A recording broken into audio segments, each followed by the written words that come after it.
Hey guys, what's up? Just wanted to do a quick video and show you the difference between a Vitara build with the P2P0 piston rods and the Vitara pistons versus stock. Alright, so here's what you got right here.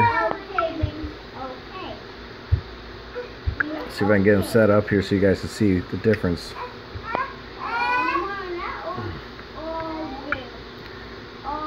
There goes the difference in the width of them right there.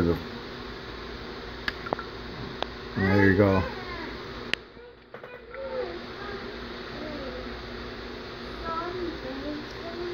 So, if you're wondering, these are your typical eBay rods right here. They've been sitting for a while, so they got some rust on them. I'm not worried because we're gonna send it.